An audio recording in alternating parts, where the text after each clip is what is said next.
Hello students, how are you? Welcome to online social study classes of New Saint Stephen Public School, Unit 3, Awal Kheda Agra by Dinesh Kumar Srivastav. Students, today in this video we will continue the chapter Money and Credit from the economic books, and we have completed two topics, modern forms of money and money is a medium of exchange. And in this video we will complete two more topics, loan activities of banks and two different credit situations along with terms of credit. Students, अपने पिछले video में मैंने आपको money is a medium of exchange and modern forms of money, ये दो topics के बारे में मैंने आपको समझाया था। और मॉडर्न फॉर्म्स ऑफ मनी में मैंने करेंसी के बारे में, साथ ही साथ डिपॉजिट विद बैंक्स यानी कि डिमांड डिपॉजिट्स के बारे में बताया था। और साथ ही साथ मैंने आपको बताया था चेक के बारे में कि हम चेक से पेमेंट कर सकते हैं, जिसमें हमें रियल में जो मनी है उसको ट्रांजैक्शन नहीं करना पड़ता, मनी का यूज़ नहीं करना पड़ता। विदाउट मनी हम ये ट्रांजैक्शन करते हैं। और आज के समय तो हम जानते ही हैं कि जो डिजिटल पेमेंट का ज़माना है वो शुरू हो चुका है, तो अब हमें चेक की भी ज़रूरत नहीं पड़ती। अक्सर हम अपने अकाउंट से बहुत से हमारे पास साधन है, डायरेक्ट हम बैंक अकाउंट से, बैंक्स ने, बहुत सारी बैंक्स हैं, सभी ने अपने अपने ऐप्स इश्यू कर दिए हैं, वो उनके ऐप्स का यूज़ करके हम मनी ट्रांसफ़र कर सकते हैं। इसके अलावा कुछ अलग भी हैं जैसे फ़ोन पे, गूगल पे एट्सेट्रा, तो इनका यूज़ करके भी हम क्या कर सकते हैं, अपने मनी को किसी दूसरे अकाउंट में ट्रांसफ़र कर सकते हैं। हम कहीं से भी परचेज़ करें तो हम अपने इन्हीं ऐप के थ्रू उस जो भी हमने परचेसिंग की है, जो भी शॉपिंग की है, हम उसका पेमेंट कर सकते हैं। तो बहुत सारी एक्टिविटी हमने देखा कि ये बिना मनी को हाथ में लिए हुए ही और हम कर पाते हैं। तो स्टूडेंट्स, कल मैंने आपको समझाया था, इन सब के बीच में एक सबसे महत्वपूर्ण रोल निकल कर के आता है बैंक्स का। तो ये बैंक होती हैं, उनका क्या फंक्शन होता है, क्या काम करते हैं। तो यहाँ पर हम बैंक्स के बारे में, जो हमारा टॉपिक है नेक्स्ट, वो हम पढ़ेंगे लोन एक्टिविटीज़ ऑफ बैंक्स। तो सबसे पहले क्या होती हैं कि जो एक मेन फंक्शन क्या है बैंक्स का, लोन एक्टिविटीज़ को कंडक्ट करना। तो देखिए, आइए शुरू करते हैं चैप्टर को। Let us take the story of banks further. What do the banks do with the deposits which they accept from the public? There is an interesting mechanism at work here. तो देखिए, जो banks होती हैं, मैंने आपको बताया था कि जो पर्सन होता है उसके पास एक्स्ट्रा जो सैलरी होती है in the beginning of the month, जब उसको सैलरी मिलती है तो उसके पास एक्स्ट्रा कैश होता है, तो वो क्या करता है, उसको ले जा करके अपने बैंक के अकाउंट में डिपॉजिट कर देता है। तो ये जो डिपॉजिट है जिसे बैंक पब्लिक से एक्सेप्ट करती हैं, तो बैंक उस डिपॉजिट का क्या करती हैं, तो इसकी भी एक बहुत ही इंटरेस्टिंग मैकेनिज़्म है यहाँ पर। किस तरीके से वो उन बैंक उस पैसे का अपने पास में रखती है, क्या करती है, उसके बारे में हमें समझना है। देखिए क्या करती है banks keep only a small proportion of their deposits as cash with themselves. यानी जो भी कैश हम जमा करते हैं या टोटल कैश जितना भी बैंक के पास जमा होता है, बैंक क्या करती है, उसका केवल एक स्मॉल प्रोपोर्शन यानी बहुत ही छोटे अनुपात में उसको वो अपने पास रखती है कैश के रूप में। For example, banks in India these days hold about 15% of their deposits as cash. आज के समय में जो इंडियन बैंक्स हैं, वो जितना भी उनके पास डिपॉजिट होता है उसका 15% कैश के रूप में वो अपने पास रखते हैं। This is kept as provision to pay the depositors who might come to withdraw money from the bank on any given day। और ये किस लिए होता है, ये जो 15% जो मनी अपने पास बैंक रखता है, वो उन लोगों के लिए कि जो बैंक में डेली अपना पैसा निकालने के लिए आते हैं, जो लोग, या कुछ लोग जो ATM से निकालते हैं या फिर किसी भी माध्यम से जो पैसा निकालते हैं, विड्रॉ करते हैं, तो उस विड्रॉ करने के लिए ये जो पैसा है मनी 15% बैंक उसे अपने पास कैश में रखती है, जितना भी टोटल आता है उसका 15%। Since on any particular day only some of its many depositors come to withdraw cash, the bank is able to manage with this cash. और हम ये सोचें कि केवल 15 मतलब इतना सारा पैसा जमा होता है, 85% तो बैंक अपने पास नहीं रखती है और 15% रखती है, तो इतने सारे लोगों का कैसे वो विड्रॉ कराती होगी। तो हम जानते हैं कि जितने लोग जमा करते हैं डेली उतने लोग उसको विड्रॉ नहीं करते हैं। विड्रॉ करने के लिए कुछ लोग विशेष जब काम होता है तभी वो विड्रॉ करने के लिए आते हैं, तो इसलिए बैंक काफ़ी आसानी से इसको मैनेज कर पाती है इस केस को। Banks use the major proportion of the deposits to extend loans, और जो मेजर प्रोपोर्शन और डिपॉजिट है यानी डिपॉजिट जो पैसा हुआ बैंक के अंदर उसका एक बड़ा हिस्सा बैंक क्या करती है, लोन एक्टिविटीज़ के लिए यूज़ करती है, यानी कि जो लोन देती है उनमें यूज़ करती है। There is a huge demand for loans for various economic activities. हम जानते हैं कि डिफरेंट इकोनॉमिक एक्टिविटीज़ हमारी कंट्री में लोग करते हैं, तो उनके लिए लोन की एक बड़ी डिमांड रहती है। We shall read more about this in the following section. इसी चैप्टर में हम जो लोन के बारे में है आगे पढ़ेंगे। तो banks make use of deposit to meet the loan requirement of the people, यानी बैंक क्या करती है, जो पैसा है रेस्ट ऑफ द मनी है उसको जो बैंक की या लोगों की जो लोन रिक्वायरमेंट है ना, उनको पूरा करने के लिए बैंक इस पैसे का इस्तेमाल करती है। In this way banks mediate between those who have surplus funds, it means the depositors, and those who are in need of these funds, it means the borrowers।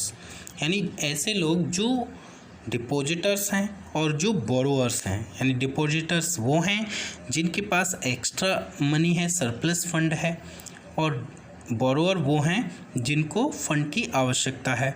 तो एक व्यक्ति ने पैसा जमा किया और उसने जमा कर दिया, और दूसरे व्यक्ति को लोन चाहिए, उसके पास पैसा नहीं है, उसको लोन चाहिए, तो वो बैंक क्या करेगा, उस व्यक्ति के 15% मनी को अपने पास रखेगा और जो बाकी का जो पैसा है उसको वो लोन पर लोगों को दे देगा।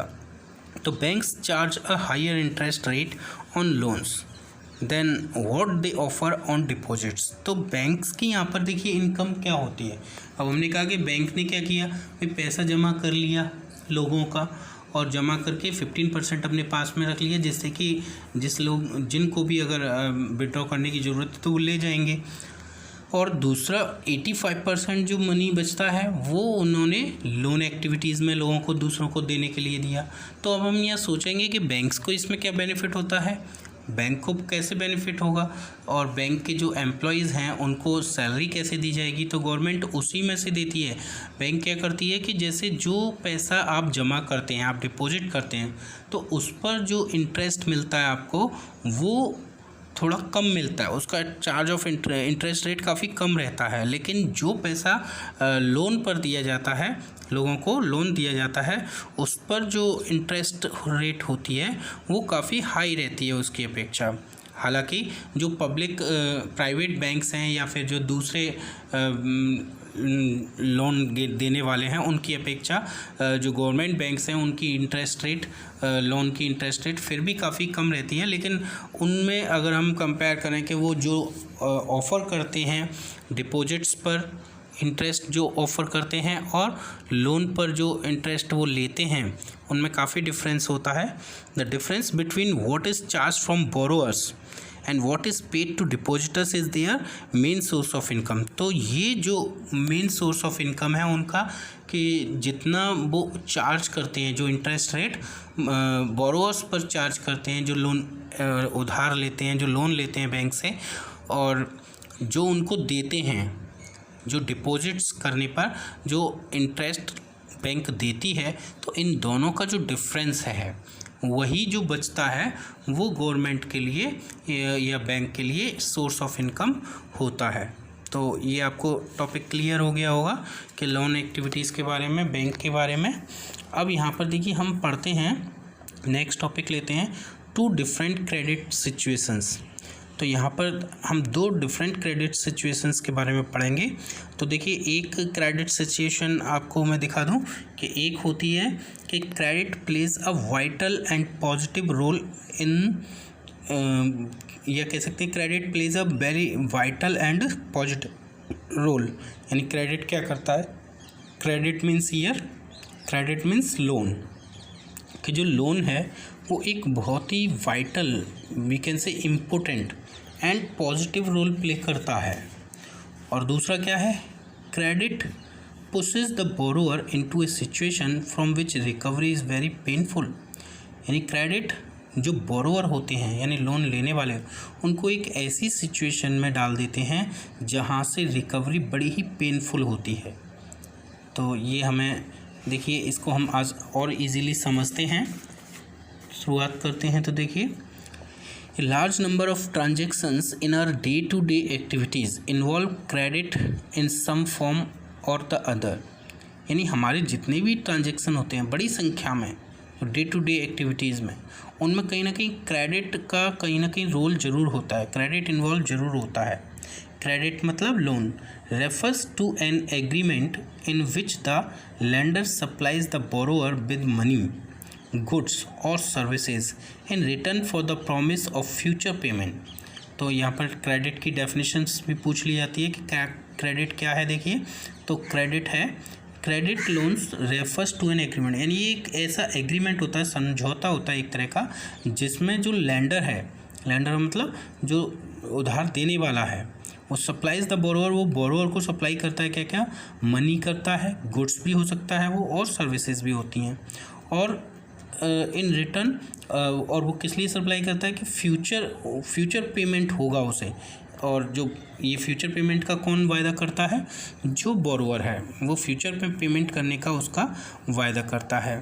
तो जब वो इस तरह से देता है तो जो लेंडर है उसका क्या बेनिफिट होगा, लेंडर उस पर एक रेट ऑफ इंटरेस्ट लगाता है, और जो इंटरेस्ट होती है वही उस लेंडर की इनकम होती है।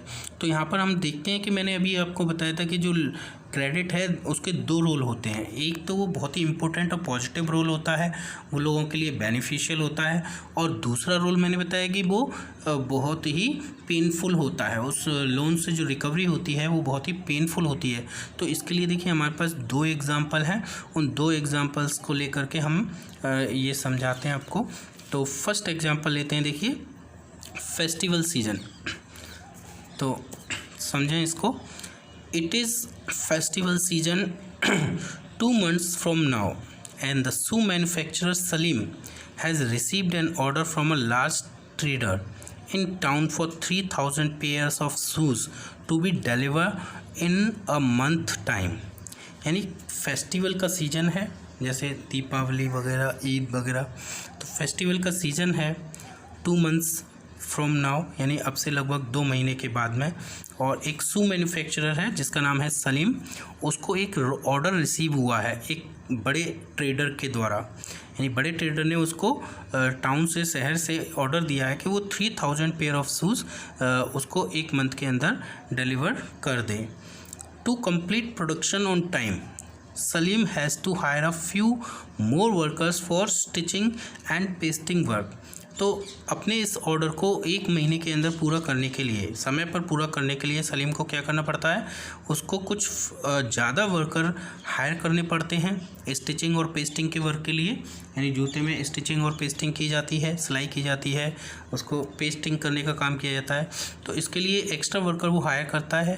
He has to purchase the raw materials, उसको शूज़ बनाने के लिए जो भी रॉ मटेरियल होता है उसको परचेस करने की आवश्यकता पड़ती है। क्या क्या करता है वो, टू मीट दीज एक्सपेंसेस, और इन सब के लिए उसे एक्सपेंसेस करने होंगे, पैसा खर्च करना होगा। तो Salim obtains loans from 2 sources, है ना, तो वो क्या करता है, सलीम 2 सोर्सेज से लोन ले लेता है। First he ask the leather supplier to supply leather now and promises to pay him later. यानी पहले तो जो लेदर सप्लायर है, क्योंकि शूज़ लेदर से बनते हैं, तो जो लेदर उसको सप्लाई करता है तो उसके सप्लायर से वो कहता है कि भाई हमें इस मंथ में अभी जो है लेदर की सप्लाई हमें करो, एंड प्रोमिसेस, और वो प्रॉमिस करता है कि वो उस लेदर को बाद में पे करेगा। तो मैंने जैसे आपको बताया था कि ट्रांजैक्शन होता है, कई बार उसमें मनी का यूज़ नहीं होता है, विदाउट मनी भी हो जाता है, और लेकिन उसको फ्यूचर में पे करने का प्रॉमिस कर दिया जाता है। तो इस तरह से वो लेदर उसको मिल गया।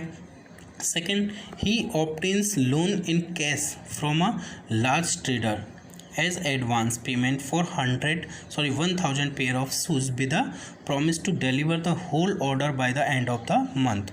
और दूसरा, वो कहाँ से पैसे का अरेंजमेंट करता है, यानी जिस व्यक्ति से, जो लार्ज ट्रेडर है, बड़ा व्यापारी है, उससे जो उसे शूज़ का ऑर्डर मिला है, तो वो उसे कहता है भाई 3000 शूज़ मैं आपके तैयार करूँगा मंथ के अंदर, तो कम से कम मुझे 1000 पेयर ऑफ शूज़ का एडवांस पेमेंट आप कर दीजिए, और मैं महीने के एंड में आपको पूरे शूज़ 3000 डिलीवर कर दूंगा, और बाकी का जो पेमेंट है आप उसके उस समय कर देना।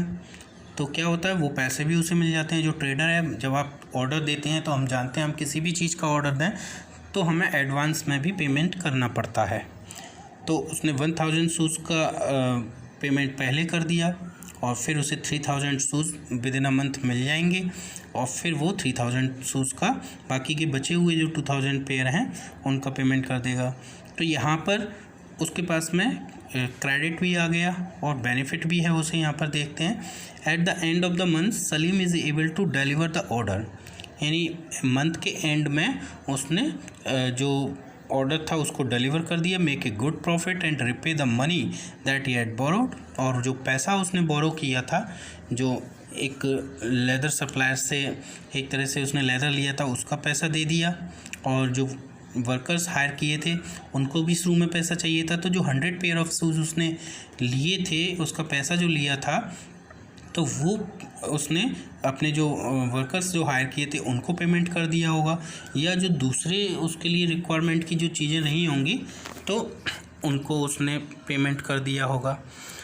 तो देखते हैं, in this case Salim obtains credit to meet the working capital needs of production, यानी इस केस में हमने देखा कि जो सलीम है उसने क्या किया, क्रेडिट ऑब्टेन किया, अपनी जो वर्किंग कैपिटल की, जो प्रोडक्शन के लिए जो वर्किंग कैपिटल की नीड्स हैं उनको पूरा करने के लिए। The credit helps him to meet the ongoing expenses of production, और इस क्रेडिट ने क्या किया, जो प्रोडक्शन के उसके जो एक्सपेंसेस थे उनको पूरा करने में उसकी हेल्प की।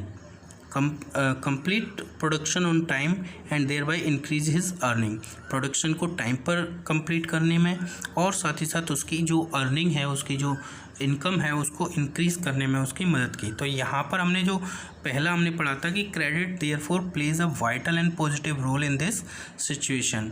तो ये जो सिचुएशन हमने पढ़ी इसमें हमने क्या देखा कि क्रेडिट ने यानी कि लोन ने एक बहुत ही अच्छा रोल प्ले किया। इससे जो भी व्यक्ति था जिसने क्रेडिट लिया, लोन लिया, वो प्रॉस्परस हुआ और साथ ही साथ उससे जुड़े हुए जो दूसरे लोग थे उनको भी बेनिफिट हुआ। तो अब देखते हैं नेक्स्ट कि क्रेडिट किस तरीके से हमारे लिए नुकसानदायक भी हो सकता है। तो यहाँ पर सेकंड एग्जांपल लेते हैं, स्वप्ना's प्रॉब्लम। तो देखिए यहाँ पर Swapna a small farmer grows groundnut on her 3 acres of land, यानी स्वप्ना एक छोटी फार्मर है ना, किसान है, और अपने 3 acres ऑफ लैंड पर वो ग्राउंड नट को ग्रोज करती है ना। ग्राउंड नट आप जानते हैं, मूंगफली भी कहते हैं उनको। तो she takes a loan from the money lender to meet the expenses of cultivation, और वो कल्टीवेशन के जो भी एक्सपेंसेस हैं उन सबको पूरा करने के लिए वो अपने ही गांव के एक मनी लेंडर से लोन ले लेती है, hoping that her harvest would help repay the loan, ये उम्मीद करते हुए कि उसकी जो फसल है वो उसको लोन रिपे करने में मदद करेगी, कि फसल हो जाएगी तो उसके बाद वो मनी लेंडर का जो पैसा है उसको वो वापस कर देगी। Mid way through the season the crop is hit by pests and the crop fails. तो क्या होता है कि मिड वे में ही यानी बीच में ही क्या होता है, फसल पूरी अच्छी तैयार होने से पहले ही क्या होता है, जो क्रॉप है वो एक पेस्ट के द्वारा हिट कर दी जाती है, यानी उसमें पेस्ट लग जाते हैं जो इन्फेक्टिसाइड वगैरह इन्फेक्शन वगैरह होते हैं, बहुत सारे कीड़े मकोड़े फसल में लग जाते हैं और फसल को ख़राब कर देते हैं, तो वो लग जाते हैं और क्रॉप फेल हो जाती है। दो Swapna sprays her crops with expensive pesticide, यद्यपि जो स्वप्ना है वो अपनी क्रॉप्स पर जो बहुत ही एक्सपेंसिव पेस्टिसाइड्स का भी यूज़ करती है। इट मेक्स लिटिल डिफरेंस, लेकिन इससे कोई ज़्यादा फर्क नहीं पड़ता है। She is unable to repay the money lender and the डेप्ट grows over the year into a large amount. और इस कंडीशन में क्या होता है कि वो मनी लेंडर के जो लोन उसने लिया था मनी लेंडर से, उसको वो रिपे नहीं कर पाती, और साथ ही साथ क्या होता है कि उसका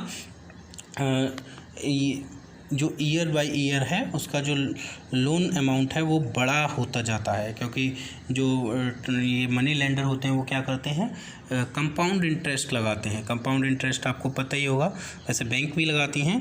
तो कंपाउंड इंटरेस्ट क्या होता है, जब हम इंटरेस्ट के साथ इंटरेस्ट लेते हैं। जैसे कि आपने 2 मंथ्स के लिए सपोज कोई लोन लिया, और आपने फर्स्ट मंथ में जैसे किसी व्यक्ति से कहा कि भाई हम आपने 2000 लोन लिया है ना, और 2000 के बाद आपने कहा कि पर मंथ हम 500 रुपीज़ एक्स्ट्रा आपको देंगे। तो 500 रुपीज़ का मतलब 500 रुपीज़ का या 2% या 10% जो भी आपने लोन लिया, तो नेक्स्ट मंथ का, फर्स्ट मंथ का तो आपने दे दिया, नेक्स्ट मंथ का जो इंटरेस्ट होगा वो कैसे लगेगा कि एक तो जो आपका प्रिंसिपल अमाउंट जो आपने लोन लिया और जो आपका इंटरेस्ट बना 1 मंथ का, तो उन दोनों को मिलाकर जो अमाउंट बनेगा वो अब प्रिंसिपल अमाउंट बन जाएगा, फिर उस पर इंटरेस्ट लगेगा। यानी कि आपने 2000 लोन लिया तो 2000 का इंटरेस्ट आपको हर महीने नहीं देना है ना, 2000 का मंथ का इंटरेस्ट आपको फर्स्ट मंथ में ही देना है, और उसके बाद जो नेक्स्ट मंथ आएगा तो उसमें 2000 प्लस जो उसका जो परसेंटेज जो भी ऐड होगा, जितने परसेंट पर आपने लोन लिया है, उन दोनों को प्लस करके जो अमाउंट बनेगा उस पर हम उसका जो लोन है वो या जो इंटरेस्ट है वो देंगे, तो उसको हम कहेंगे कंपाउंड इंटरेस्ट। तो देखिए सपना ने क्या किया, next year Swapna takes a fresh loan for cultivation. अगले साल स्वप्ना ने फिर से एक फ्रेश लोन लिया अपने खेत में कल्टीवेशन करने के लिए। It is a normal crop this year, और इस साल भी जो क्रॉप थी वो नॉर्मल ही थी, but the earnings are not enough to cover the old loan. लेकिन जो, और इस बार फसल शायद उसकी अच्छी भी हुई, लेकिन अर्निंग इतनी ज़्यादा नहीं हुई कि जो पुराना उसका लोन है उसको भी कवर कर पाती। सी इज़ कॉट इन डेप्ट, और क्या हुआ कि वो जो डेप्ट है यानी कि जो कर्ज है उसके जाल में फंस गई। She has to sell a part of the land to pay off the डेप्ट, और अपने इस पूरे डेप्ट को पे करने के लिए उसे क्या करना पड़ा, अपने जो लैंड है उसका एक पार्ट, एक हिस्सा उसको सेल करना पड़ा, और उसको सेल करके जो पैसा मिला उसको, उससे उसने अपना लोन पे किया। तो यहाँ पर हम देखते हैं कि इस कंडीशन में, इस सिचुएशन में क्या हुआ कि जो रिकवरी थी उस लोन से वो काफ़ी पेनफुल हो गई उसके लिए, और उसको बेनिफिट होने के बजाय उल्टा नुकसान ही हो गया। उसका जो खुद का जो लैंड था वो चला गया उससे। तो हमने देखा कि in rural areas the main demand for credit is for crop production. जो ग्रामीण क्षेत्र होते हैं वहाँ पर जो क्रेडिट की जो डिमांड है वो विशेष रूप से क्रॉप प्रोडक्शन के लिए ही होती है। यानी किसान लोग होते हैं तो उन्हें केवल खेती करनी होती है, फसल उगानी होती है, उसी के लिए वो लोन लेते हैं। Crop production involves considerable cost on seeds, fertilisers, pesticides, water, electricity, repair of equipment etcetera. और इन सारी चीज़ों के लिए क्रॉप प्रोडक्शन करने के लिए इन सारी चीज़ों की आवश्यकता पड़ती है, और ये काफ़ी कॉस्टली भी होते हैं, इतने बहुत ही सस्ते नहीं होते। तो there is a minimum stretch of 3 to 4 months between the time when the farmer buy these inputs and when they sell the crop. और जब वो इन इनपुट्स को बाय करते हैं, ख़रीदते हैं जो फार्मर, और जब वो अपनी फसल को बेचते हैं, उनके बीच में काफ़ी डिफरेंस होता है, कम से कम 3 to 4 months का डिफरेंस होता है। तो जब उन्हें ख़रीदते हैं और उसके बाद उन्हें पैसे की ज़रूरत होती है, और लेकिन जब पैसा उनके पास आता है अपनी फसल को बेचकर, तो वो 3 या 4 महीने के बाद आता है। तो farmer usually take crop loans at the beginning of the season. तो वो क्या करते हैं, सीज़न की बिगनिंग में ही क्रॉप लोन लेते हैं, and repay loan after the harvest. और हार्वेस्ट होने के बाद में, यानी फसल की कटाई होने के बाद में, वो उस लोन को रीपे करते हैं।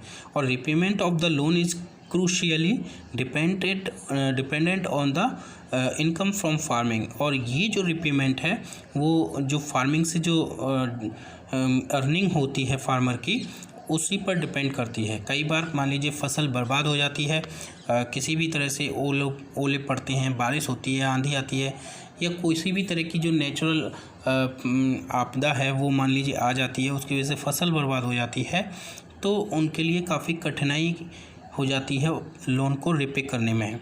तो हमने देखा कि in Swapna's case the failure of crop made loan repayment impossible. Crop failure की वजह से वो रिपेमेंट नहीं कर पाई, उसके लिए इम्पॉसिबल हो गया। And she had to sell part of the land to repay the loan. तो उसको अपना एक पार्ट बेचना पड़ा अपने लैंड का। Credit instead of helping Swapna improve her earning left her worse off. और तो क्रेडिट ने यहाँ पर क्या किया, स्वप्ना को हेल्प करने के बजाय, उसकी अर्निंग को इम्प्रूव करने के बजाय उसको और भी ज़्यादा बुरी कंडीशन में ले जाकर छोड़ दिया। तो ये एग्ज़ाम्पल था जो मैंने कहा था कि ये बहुत ही पुअर रिकवरी यहाँ से बहुत ही पुअर हो जाती है। तो हम इसको क्या कहते हैं, दिस इज़ कॉल्ड डेब्ट ट्रैप। क्या कहलाती है ये, डेब्ट ट्रैप। डेब्ट ट्रैप का क्वेश्चन शॉर्ट में पूछ लिया जाता है और लॉन्ग में भी आ सकता है किसी दूसरे तरीके से। तो व्हाट इज़ डेब्ट ट्रैप, तो यही सिचुएशन जो है वो डेब्ट ट्रैप है। यहाँ से वो डेब्ट से बाहर नहीं निकल पाती। Credit in this case pushes the borrower into a situation from which recovery is very painful. तो इस सिचुएशन को हम क्या कहते हैं, डेब्ट ट्रैप कहते हैं। तो यहाँ पर हमने देखा कि एक सिचुएशन ऐसी है जहाँ पर आपकी अर्निंग इम्प्रूव हो गई है ना, बेटर कंडीशन हो गई, और दूसरी कंडीशन ये थी कि जहाँ पर आपको डेब्ट ट्रैप में फंस जाना पड़ा। तो ये थी हमारी प्रॉब्लम। अब देखिए नेक्स्ट टॉपिक है हमारा टर्म्स ऑफ क्रेडिट। तो पढ़ते हैं इसके बारे में। तो देखिए every loan arrange agreement specifies an interest rate which the borrower must pay to the lender along with the repayment of the principal। तो मैंने अभी आपको समझाया था कि प्रत्येक लोन एग्रीमेंट एक इंटरेस्ट रेट को स्पेसिफाई करता है जो बोरोअर को पे करनी होती है जब वो प्रिंसिपल अमाउंट को रिपे करता है उसके साथ साथ। तो इन एडिशन लेंडर्स में demand collateral against loan. Collateral का मतलब होता है सिक्योरिटी, है ना, यानी इसके साथ साथ मतलब वो इंटरेस्ट तो लेगा ही, जो लैंडर है वो इंटरेस्ट तो लेगा ही, इंटरेस्ट के साथ साथ वो लोन देने पर सिक्योरिटी भी डिमांड करता है। तो ये सिक्योरिटी क्या होती है, इसी सिक्योरिटी को हम कहते हैं कोलेट्रल, है ना। बिना कोलेट्रल के कोई भी हमें लोन नहीं देता है। तो कोलेट्रल क्या है देखिए समझते हैं, इसकी डेफिनेशन भी दी है। Collateral is an asset that the borrower owns. यानी कोलेट्रल एक ऐसी एसेट है, ऐसी एक संपत्ति है जिसको बोरोअर ओन करता है, यानी जो बोरोअर की होती है, जैसे कि वो कुछ भी हो सकती है such as land, building, vehicles, livestocks, deposit with banks etcetera. इन चीज़ों में से कोई भी हो सकती है। जैसे उसके पास लैंड है, कोई बिल्डिंग है, वे कोई वाहन है उसके पास लाइव स्टॉक्स हैं यानी कि जो पशु वगैरह हैं, और साथ ही साथ बैंक में उसका किसी भी तरह का डिपॉजिट है। तो ये उनको वो ओन करता है एंड यूजेस दिस एक guarantee to a lender until the loan is repaid. और वो क्या करता है, इन चीज़ों को गारंटी के रूप में लैंडर के पास रखता है जब तक कि लोन रिपे नहीं हो जाता। जैसे आप बैंक से लोन ले रहे हैं तो आपको गारंटी के रूप में कुछ भी देना पड़ता है। जैसे मान लीजिए आपके पास होम है तो आप होम को सिक्योरिटी के रूप में रख सकते हैं, है ना, एक तरह का जिसको हम कहते हैं गिरवी रख देना। तो कोई भी चीज़ है, आपके पास व्हीकल है वो उसको आप रख सकते हैं। आप किसी से भी पैसा लेने आते हैं, वो ब्याज के साथ में आपसे पैसा वापस तो लेगा, लेकिन पैसा वो आपको देगा, उसके लिए वो कुछ सिक्योरिटी भी लेगा कि इन केस अगर आप उसको ब्याज के साथ पैसा वापस नहीं कर पाए तो उसकी रिकवरी कैसे हो। तो उस रिकवरी को करने के लिए वो क्या करेगा, आपसे ये जो लोन है उसको ये जो सिक्योरिटी है वो आपसे ले लेगा। तो ये सिक्योरिटी उसको पेमेंट में करने में काम आएगी if the borrower fails to repay the loan, अगर बोरोअर इस लोन को रिपे करने में फेल हो जाता है, the lender has the right to sell the asset और कोलेट्रल टू ऑब्टेन पेमेंट। तो जो लेंडर है उसको राइट होता है कि वो जो भी एसेट या कोलेट्रल जो बोरोअर ने उसके पास रखी थी एज ए सिक्योरिटी, वो क्या करता है, उसको मार्केट में बेच सकता है या किसी को भी बेच सकता है, और उससे जो पेमेंट मिलेगी उससे वो अपना जो भी लोन है वो उसको पूरा ले सकता है। Properties such as land titles, deposit with banks, livestocks are some common example of collateral used for borrowing। तो यहाँ पर ये जो चीज़ें हैं है ना, लाइवस्टॉक है, घर है ना, लैंड है, अगर लोगों के पास ये हैं, डिपॉजिट विद बैंक्स हैं, तो ये कॉमन एग्जांपल हैं कोलेट्रल के, है ना, जिसको हम बोरो करने के लिए यानी लोन लेने के लिए हम इन चीज़ों का यूज कर लेते हैं। तो ये क्लियर हो गया। देखिए यहाँ पर एक एग्जांपल भी है, मैं आपको समझा देता हूँ किस तरीके से लोन लिया जाता है। तो यहाँ पर देखिए एक हाउस लोन, यहाँ पर एक हाउस लोन लिया गया है। तो देखिए mega has taken a loan of ₹5 lakh from the bank to purchase a house. तो मेगा ने क्या किया है, एक 5 लाख रुपीज़ का लोन लिया है बैंक से एक हाउस परचेस करने के लिए। The annual interest rate on the loan is 12%। तो जो एनुअल इंटरेस्ट रेट है वो कितनी है, लोन की 12% है। And the loan is to be repaid in 10 years in monthly instalment.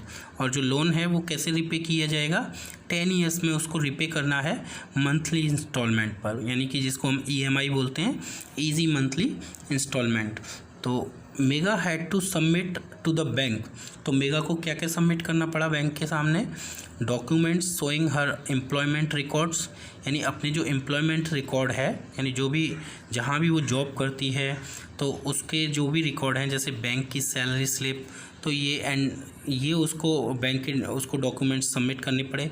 Salary कितनी सैलरी है उसका भी record. Before the bank agree to give her the loan, इसके बाद ही बैंक एग्री हुआ उसको लोन देने के लिए। The bank retained as collateral the papers of the new house. और बैंक ने क्या किया, जो नया घर उसने लिया है 5 लाख रुपीज़ का या जितने का भी लिया हो, है ना, उसने वो बैंक के जो पेपर्स होते हैं, जो घर के जो पेपर होते हैं, मकान हम खरीदते हैं तो उसकी जो रजिस्ट्री वगैरह कराते हैं, तो रजिस्ट्री के जो पेपर्स होते हैं, बैंक ने क्या किया, उन पेपर्स को अपने पास कोलेट्रल के रूप में रख लिया।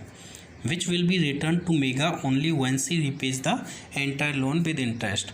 और वो मेगा को हालांकि रिटर्न कर दिया जाएगा, ये जो पेपर्स हैं वो कब रिटर्न किए जाएंगे, जब मेगा पूरी इंटरेस्ट के साथ में वो टोटल अमाउंट ऑफ लोन जो है उसको रीपे कर देती है। तो उसको ये हाउस के जो पेपर हैं घर के, वो सारे उसको वापस कर दिए जाएंगे। तो देखिए इंटरेस्ट, ये एग्जांपल से आपको समझ में आ गया। इसमें देखिए fill in the following details of Megha's housing loan. यहाँ पर हाउसिंग लोन की डिटेल्स हमको फिल करनी है। तो जैसे लोन अमाउंट है वो कितना था, 5 लाख रुपीज़, है ना। ड्यूरेशन ऑफ लोन कितनी थी, 10 ईयर्स। डॉक्यूमेंट्स रिक्वायरमेंट में थे वो क्या थे, ये हमने पढ़े कि employment records and salary. Interest rate हमने 12% लिखी थी। मोड ऑफ पेमेंट क्या था उसका, यानी कैसे वो पे करेगी, EMI ईजी मंथली इंस्टॉलमेंट्स पर, है ना, ये किया था। और कोलेट्रल के रूप में उसने क्या रखा, जो पेपर्स ऑफ हाउस थे उसको उन्होंने कोलेट्रल के रूप में रखा। तो यहाँ तक स्टूडेंट्स आपको समझ में आ गया होगा। इसके बाद हम नेक्स्ट पढ़ेंगे। इससे पहले थोड़ा सा टॉपिक और पढ़ लेते हैं। Interest rate, collateral and document requirements and the mode of repayment together comprise what is called the terms of credit. यहाँ पर एक क्वेश्चन पूछ लिया जाता है, what is terms of credit या what are terms of credit. तो यहाँ पर हमने जैसे हाउस लोन लिया उसमें, तो उसमें क्या क्या शामिल हुआ, interest rate, collateral, documentation requirement, यानी जो भी पेपर उसको डॉक्यूमेंट्स उसको देने पड़े जो इनकी ज़रूरत पड़ती है, और मोड ऑफ रिपेमेंट, यानी जो रिपे करना है उसका जो मोड है। ये सारी चीज़ें मिल करके क्या बनाती हैं, टर्म्स ऑफ क्रेडिट। इन्हीं को हम कहते हैं terms of credit. The terms of credit vary substantially from one credit arrangement to another. और जो टर्म्स ऑफ क्रेडिट हैं वो एक प्रकार के क्रेडिट अरेंजमेंट से दूसरे प्रकार के क्रेडिट अरेंजमेंट तक डिफरेंट हो सकते हैं, यानी उनमें अंतर हो सकता है। हर जगह ये ज़रूरी नहीं है कि बिल्कुल सेम हो, है ना। अमाउंट ऑफ इंटरेस्ट भी अलग हो सकता है, इंटरेस्ट रेट अलग हो सकता है, कोलेट्रल भी कुछ और हो सकती है, डॉक्यूमेंट पेपर्स भी कुछ और हो सकते हैं, जो पे करने का जो मोड है वो भी डिफरेंट हो सकता है। The terms of credit they may vary depending on the nature of the lender and the borrower। जो lender और borrower हैं उनके नेचर पर डिपेंड करता है कि वो क्या होंगे। The next section will provide examples of the varying terms of credit in different credit arrangement। तो हमारा जो नेक्स्ट वीडियो होगा मैं उसमें आपको समझाऊंगा कि जो वेरिंग टर्म्स ऑफ क्रेडिट हैं, अलग अलग जो टर्म्स ऑफ क्रेडिट हैं डिफरेंट क्रेडिट अरेंजमेंट्स में, वो क्या हैं। उसमें हम पढ़ेंगे 2 तरह के जो लोन एक्टिविटीज़ होती हैं उनके बारे में हम पढ़ेंगे। तो ये वीडियो आपको क्लियर हो गया होगा। इससे रिलेटेड कोई भी प्रॉब्लम हो तो आप मुझे व्हाट्सएप ग्रुप पर पूछ सकते हैं।